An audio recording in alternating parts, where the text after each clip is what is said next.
La tempête Ciarán a frappé la côte ouest de la France, faisant au moins un mort. Le sud de l'Angleterre est également touché, notamment les îles anglo-normandes. L'ONU s'inquiète d'un potentiel crime de guerre israélien sur le camp de réfugiés de Jabalia, alors qu'une nouvelle frappe aurait fait des dizaines de morts mercredi. Le passage de la tempête Ciarán a provoqué des vents allant jusqu'à 180 km/h cette nuit sur la côte atlantique française. Un décès a déjà été confirmé, celui d'un chauffeur routier mort dans son véhicule. Jeudi matin, 1,2 million de foyers français étaient privés d'électricité. Entre-temps, toutes les alertes rouges au vent violent ont été levées. La tempête a également entraîné de fortes pluies dans le sud de l'Angleterre, notamment sur les îles anglo-normandes. Le National Met Office britannique a mis en garde contre les risques d'inondation et a invité la population à prendre des précautions. Les écoles ont ainsi été fermées dans plusieurs régions côtières.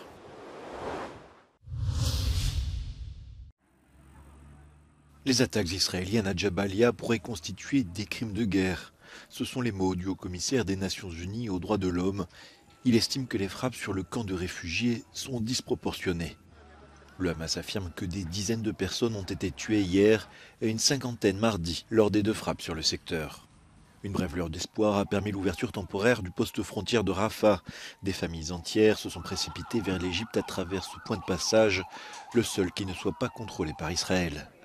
Au moins 335 détenteurs de passeports étrangers ont été admis sur le sol égyptien et 76 blessés et malades palestiniens, parmi les plus graves, vont pouvoir être soignés dans des hôpitaux fonctionnels. Mais pour la majorité de ceux qui ne peuvent partir, la situation reste désespérée, comme l'a constaté le chef de l'Agence des Nations Unies pour les réfugiés palestiniens. I was shocked by the fact that everyone there was asking for food, was asking for water. I saw almost every children trying to express their way that they need to eat, they need to have water.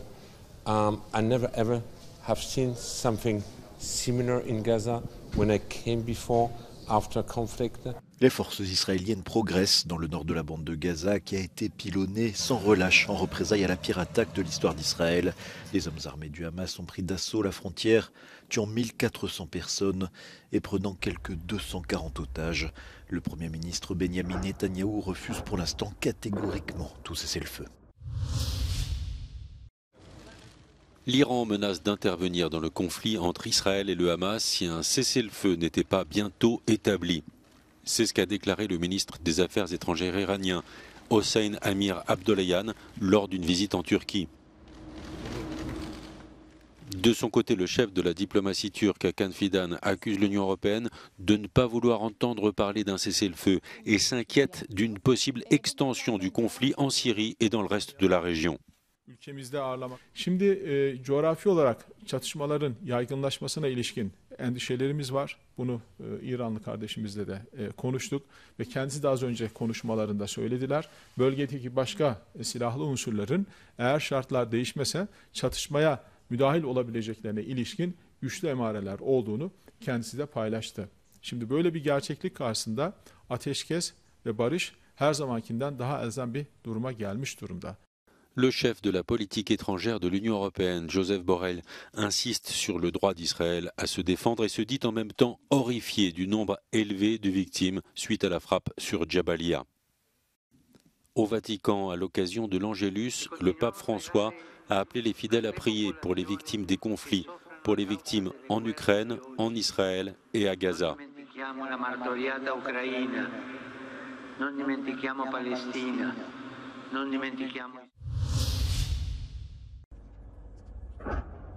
Israël a eu seulement quelques semaines pour préparer ses représailles contre le Hamas à la suite de l'attaque du 7 octobre qui a fait plusieurs milliers de victimes parmi ses citoyens.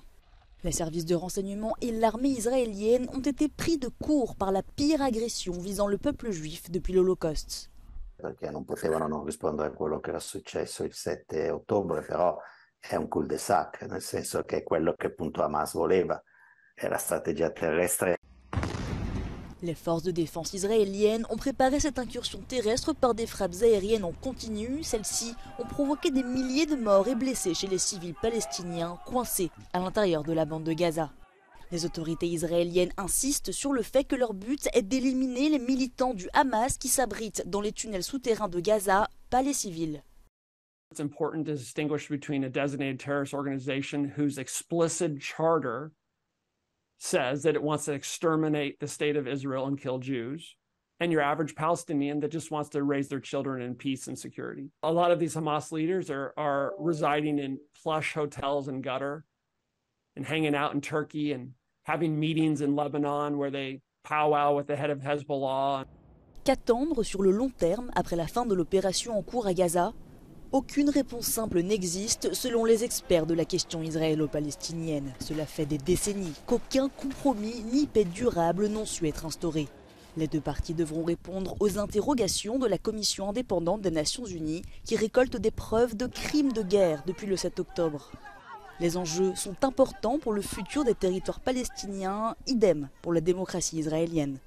Tutto il mondo, americani compresi, europei compresi, dicono la soluzione è quando finirà questa cosa che si riprenda, si ricerchi un orizzonte negoziale, un orizzonte politico, quindi la soluzione dei due stati.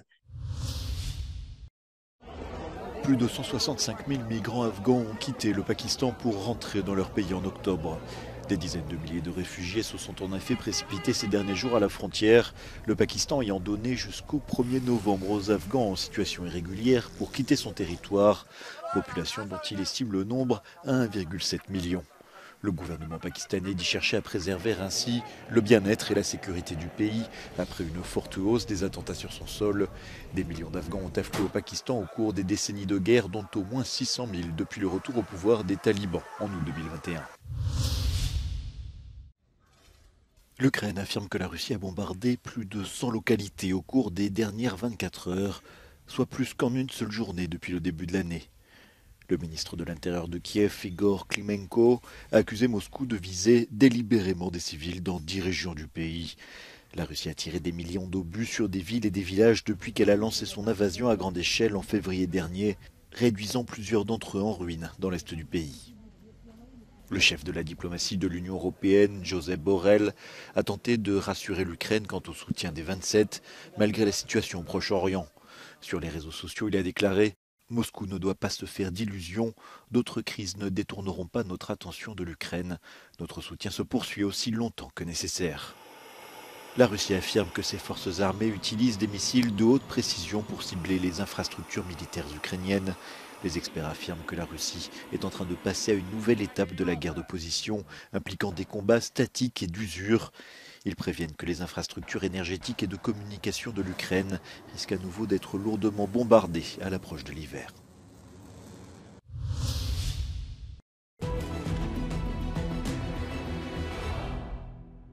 Russian forces continued airstrikes with glide bombs against targets on the west bank of Kherson region amid the intensified fighting in that area. Ukraine's Southern Operational Command reported that during just one day, the 31st of October, Russian forces launched 45 glide bombs at targets in Kherson and Berislav districts.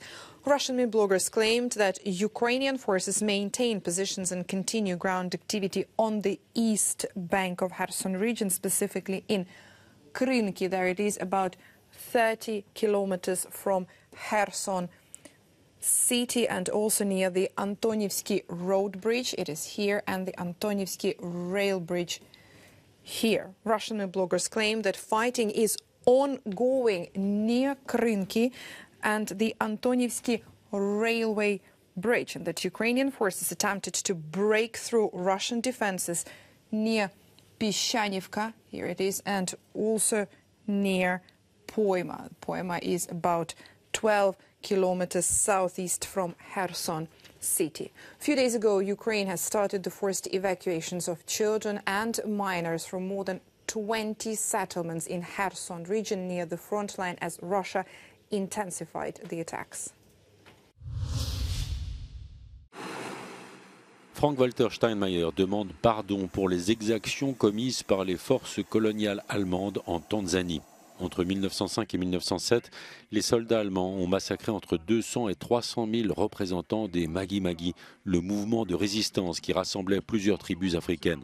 Frank-Walter Steinmeier a rencontré des descendants de Songea Mbano, le chef de la rébellion de l'époque. Schämt mich, was deutsche Kolonialsoldaten ihrem Ahnherrn, seinen Mitkämpfern und vielen anderen im Gebiet des heutigen Tansania angetan haben.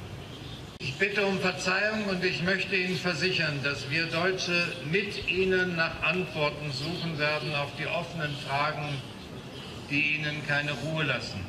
L'empire colonial allemand s'étendait sur plusieurs pays africains, dont le Burundi, le Rwanda, le Cameroun et la Namibie. En 2021, Berlin a reconnu avoir commis un génocide en Namibie. L'empire colonial allemand a disparu après la défaite de l'Allemagne à la fin de la Première Guerre mondiale. Les opportunités, mais surtout les risques liés à l'intelligence artificielle sont à l'ordre du jour du premier sommet mondial sur cette nouvelle technologie au Royaume-Uni. Des dirigeants politiques et des chefs d'entreprise évaluent les menaces potentielles posées par l'IA et la meilleure façon de réglementer le secteur. Même le très libertarien patron de Tesla, Elon Musk, est favorable à plus d'encadrement. Be cautious in how regulations are applied, so you don't go charging in with regulations that inhibit the positive side of AI. So that's why I'm really emphasizing initially start with insight. We start with observation from a neutral third party. Then you have proposed rulemaking. La vice-présidente américaine Kamala Harris était présente. Avec plus de 27 autres membres de délégations nationales, elle a signé une déclaration commune sur la sécurité de l'IA. Un peu plus tôt cette semaine, le président Joe Biden avait publié un décret visant à ce que les États-Unis montrent la voie en matière de gestion des risques liés à l'intelligence artificielle.